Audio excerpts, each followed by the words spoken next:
everybody, it's Mel. Thank you so much for joining me today for a shelf destruct video.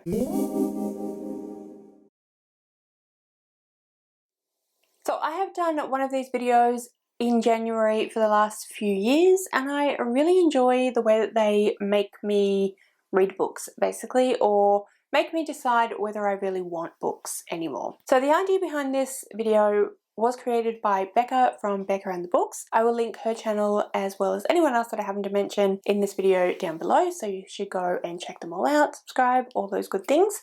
So yeah, the idea is that you get a bunch of different books, however many you choose, and you set yourself a year or whatever time frame works for you, but Becca does and I do a year, within which you need to read the books. The idea being that if you don't pick them up and you don't at least attempt to read them within that time frame, then will you ever really get to them? So that's what we're doing today. What I'm actually going to do first though is I'm going to look over last year's video and see how I went with the list from last year. I have a suspicion that I have done reasonably well from like either unhauling them or reading them, but let's see how we went. So I'll screen record and pop myself talking about these books up here from last year, and we'll see what happens. By a weird coincidence, I am wearing the exact same thing as I am wearing right now in this video that I'm about to show. So these are two different videos, I promise. Alright, let's see what the first book was. So let's have a look at a new list for this year. So first up we have The Skylark's Secret by Fiona Valpy. I did read this book. I really enjoyed it. It ended up making my favourite historical fiction of 2023. So I'm very happy to be starting off with a success, which is great. So yeah, that's the first one. I need you to help me out with this. Alright, let's go and find out what is next up. Okay, and then I have John Crow's Devil by Marlon James. This is a Man Booker winning author. Okay, so I did do try a chapter tag sometime towards the beginning of 2023, which was a try a chapter tag shelf destruct edition. I will link that in the description below if you'd like to go and check that out. And this was one of the books that I tried a chapter of. It really didn't work for me. I couldn't get into the writing style, so I unhauled this one. I'm still counting it as a success because although I didn't keep it and I didn't enjoy it or anything like that, I no longer have it as a book I need to read, so it's not on the TBR, so it counts as a win, I think. Let's go along to the next book. Okay, next up is Filth by Irvin Walsh. So I think I just ended up deciding to unhaul this one. I'd realised that I really wasn't going to read it, and yeah, there's no point in having a book that you realise you're not going to read, so I ended up unhauling this one. Again, I'm taking it as if it's not on my TBR and I made a decision about it and that's why it's not on the TBR anymore, if that makes sense, then I'm counting it as a win. So I feel like that was a win, even though like I didn't read it, but I definitely made a decision about it. So yeah, anyway. And then we have Take What You Can Carry by Gian Sadar. So this is another historical fiction set in 1970. Another book that I am pretty sure that I decided just to unhaul. I definitely don't have it on my TBR shelves at all anymore. I don't recall reading it or reading any part of it and making a decision that way. I think I just decided, you know what, honestly, I am not going to read this book. So it's been unhauled as well, so I'm counting that as a win. Alright, next book. Two that I'm really uncertain about, but I'm putting them on this list because I read Rivers of London by Ben Aronovich a couple of years ago. I think I saw Leanne from Literary Diversions talk about this and I thought it sounded really cool. So I bought it and read it and really enjoyed it. And then I went and got Moon Over Soho, which is the second book in the series, but I have not picked this one up yet.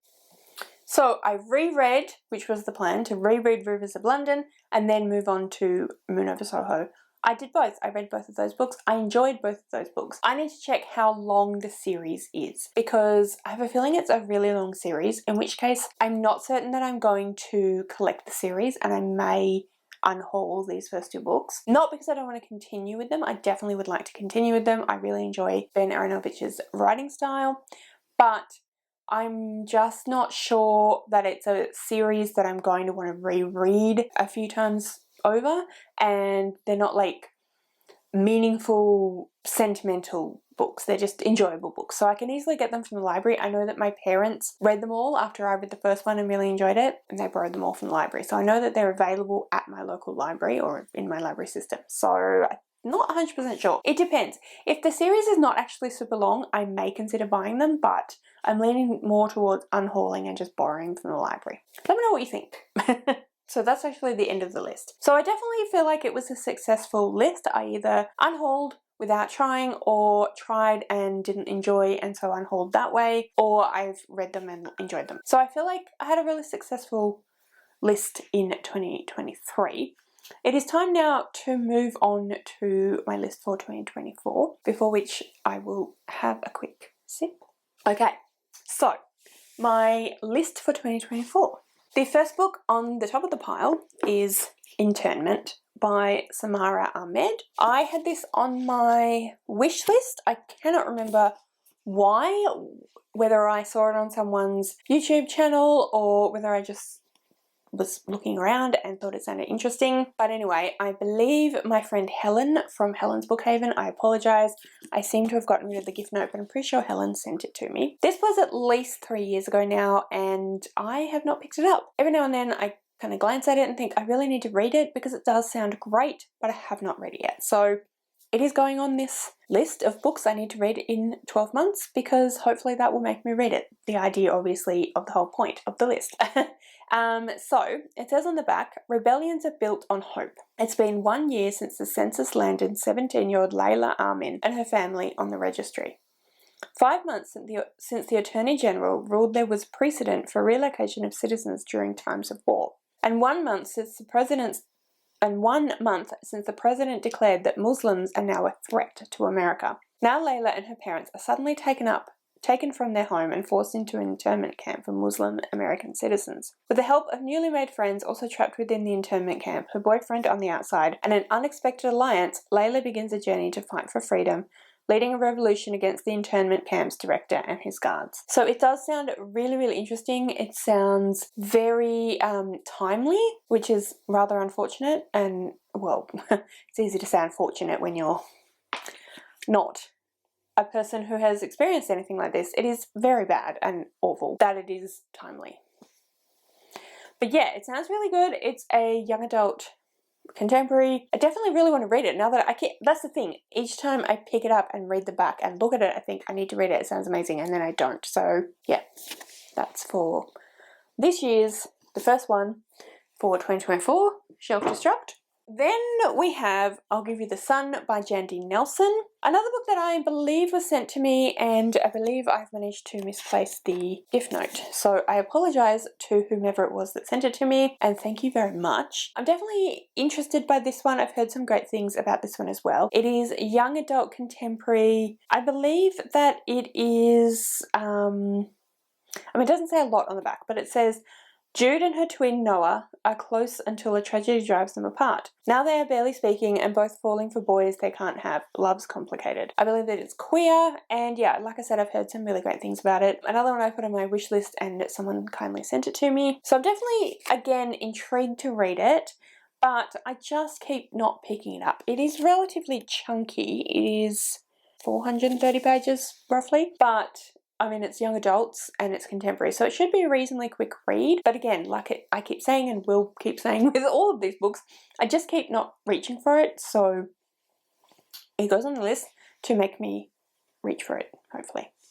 Then we have Identity Crisis by Ben Elton. So this one says, why are we all so hostile, so quick to take offence? Truly we are living in the age of outrage. A series of apparently random murders draws amiable old-school detective Mick Matlock into a world of sex, politics, and reality TV, and a bewildering kaleidoscope of opposing identity groups. Lost in a blizzard of hashtags, his already complex investigation is further impeded by the fact that he simply doesn't get a single thing about anything anymore. Meanwhile, each day another public figure confesses to having misspoken and prostrates themselves before the judgment of Twitter, begging for forgiveness, assuring the public that is not who I am. So it's a bit of a conversation around social media presence and what that actually means and how that affects the way that we choose to live. It was published in 2019, so at the time it was probably very relevant and very very on the nose, even potentially.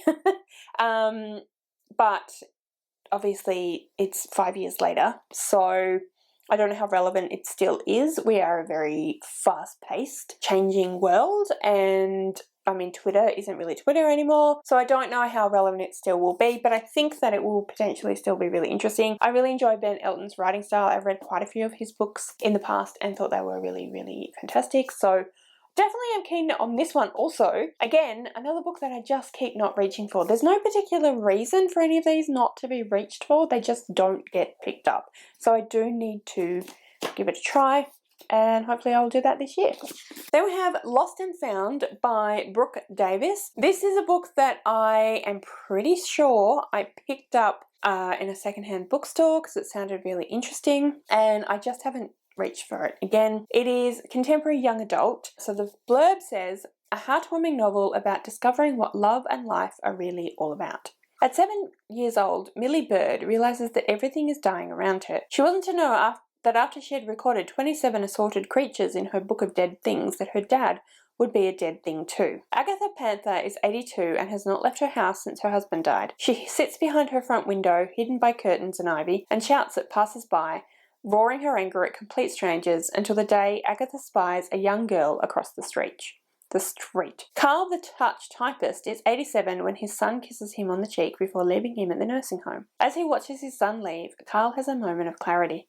He escapes the home and takes off in search of something different. 3 lost people are needing to be found, but they don't know it yet. Millie, Agatha and Carl are about to break the rules and discover what living is all about. Okay, so I was completely wrong. This is not young adult. This is I guess, potentially literary fiction, which follows a child and 2 elderly people. And yeah, I haven't picked it up and looked at it for quite a while, and it actually sounds really great. It's reasonably short. I mean, it's one of those bigger trade paperbacks, but it's not huge. I think it'll be really good. So hopefully I will enjoy it and actually try it this year. Okay, next up we have The Betrayals by Bridget Collins. Isn't this stunning? It's absolutely beautiful. I loved the binding by Bridget Collins. I read that about 5 or 6 years ago now. I read it before I actually started my YouTube channel, I'm pretty sure. Yes. No. Yes. Yes, I read it before I started my YouTube channel, and I really, really enjoyed it. I thought it was amazing writing, and I saw this one in a shop at some point, and I thought Bridget Collins wrote that book. She is an incredible author. I must read this one, and I obviously bought it. That was probably like 4 years ago, 3 or 4 years ago now. When was it published? 2020, so it would have been probably around the time it was published. I haven't reached for it yet, and it sounds really good, like I keep saying. At Montvert, an exclusive academy tucked away in the mountains, the best and brightest are trained for excellence in the Grand Jeu, an arcane and mysterious contest. Leo Martin was once a student there, but lost his passion for the Grand Jeu following a violent tragedy. Now he returns in disgrace, exiled to his old place of learning with his political career in tatters. Montvert has changed since he studied there, even allowing a woman, Claire Dryden, to serve in the Grand Jeu's highest office of Magister Ludi. When Leo first sees Claire, he sees an old connection with her. He senses an old connection with her, though he's sure they have never met before. The bond between them is strengthening, but both Leo and Claire have built their lives on lies, and as the legendary Midsummer Game draws closer, secrets are whispering in the walls. So it sounds like a little bit of a dark academia kind of vibe, and yeah, mysteries. Sounds fantastic. The like I just said before, the cover is amazing. Again, another example of why have I not reached for it yet? I don't even know, but I definitely think that I need to give it a try. So it's going on this list. I need to read it before next January, and hopefully I will and I enjoy it. So yeah, there's that one. Alright, and then we have Honeybee by Craig Silvey. Late in the night, 14-year-old Sam Watson steps into Late in the night, 14-year-old Sam Watson steps onto a quiet overpass, climbs over the rail and looks down at the road far below. At the other end of the same bridge, an old man, Vic, smokes his last cigarette. The two see each other across the void. A fateful connection is made and an unlikely friendship blooms. Slowly we learn what led Sam and Vic to the bridge that night. Bonded by their suffering, each privately commits to the impossible task of saving the other. Honeybee is a heartbreaking, life-affirming novel that throws us headlong into a world of petty thefts, extortion plots, botched bank robberies, daring dog rescues, and one spectacular drag show. At the heart of Honeybee is Sam, a solitary, resilient young person battling to navigate the world as their true self. Ensnared by loyalty to a troubled mother, scarred by the volatility of a domineering stepfather, and confounded by the kindness of new alliances. Honeybee is a tender, profoundly moving novel, brimming with vivid characters and luminous worlds. It's about two lives forever changed by a chance encounter, one offering hope, the other redemption. It's about when to preserve and when to be merciful, as Sam learns when to let go and when to hold on. I've heard a little bit of controversy around this because Craig Silvey is not a trans person and it is about a trans person. But I've also heard that it is fantastic. I've heard both the controversy and that it's fantastic from Own Voices reviewers as well, so I'm very intrigued to read it and see what I think. Again, another book I've owned for a really long time. It needs to be read. None of these books are books I don't want to read. They're all books that I want to read. I just need to actually read them because they've been sitting around for a really long time, and it's more a case of, okay, you say you want to read them, but will you? So that's another one to add to the list. Next up is Opium and Absinthe by Lydia Kang. This has survived many unhauls because it sounds amazing, but again, I keep not reaching for it. So it is going on this list because I finally need to either read it or unhaul it. Another cover that is stunning. So the back of this one says, New York City, 1899. Tilly Pembroke's sister lies dead, her body drained of blood and with 2 puncture wounds on her neck. Bram Stoker's new novel, Dracula, has just been published, and Tilly's imagination leaps to the impossible. The murderer is a vampire, but it can't be, can it? A ravenous reader and researcher, Tilly has something of an addiction to truth, and she won't rest until she unravels the mystery of her sister's death. Unfortunately, Tilly's addicted to more than just truth.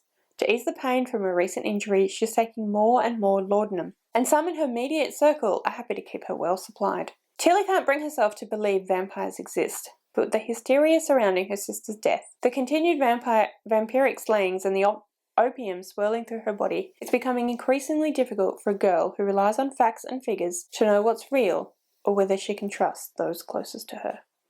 So again, it sounds fantastic and I just need to read it. So hence why they're on this list. It's on this list.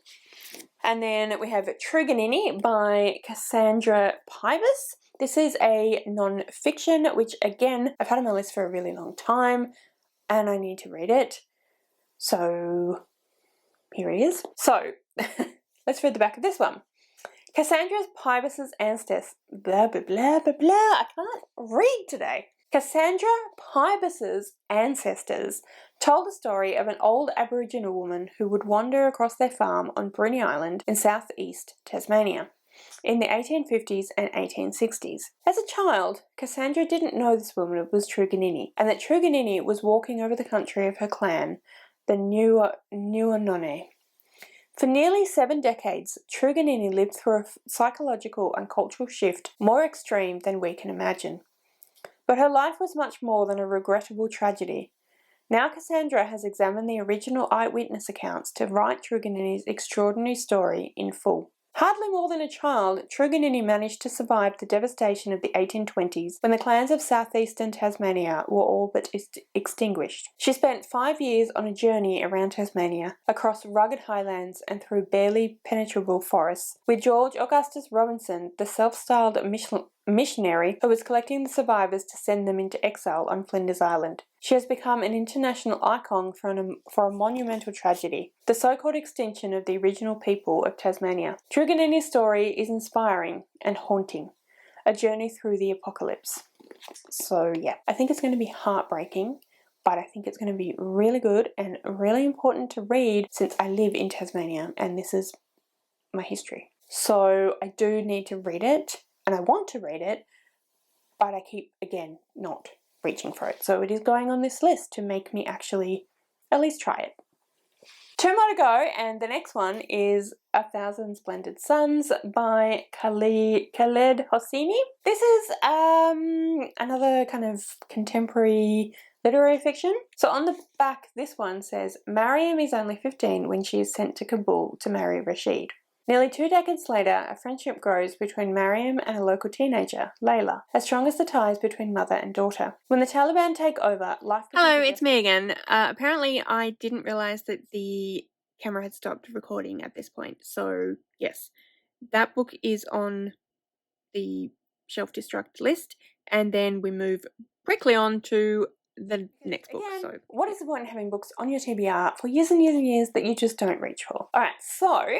this one says, Afia and Essie, 2 sisters with 2 very different destinies. One sold into slavery, one a slave trader's wife. The consequences of their fate reverberate through the generations that follow. From the Gold Coast of Africa to the plantations of Mississippi. From the missionary schools of Ghana to the dive bars of Harlem. Spanning continents and generations, Yaa Gyasi has written a miraculous novel, an intense, heartbreaking story of one family and through their lives, the story of America itself.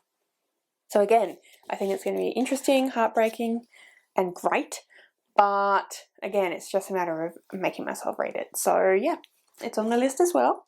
So those are all the books that are on my 2024 shelf destruct. I have until January of 2025 to either read these books or decide not to and unhaul them. Obviously, I can read some of them DNF and unhaul. I can read them and unhaul them. I can read them and keep them.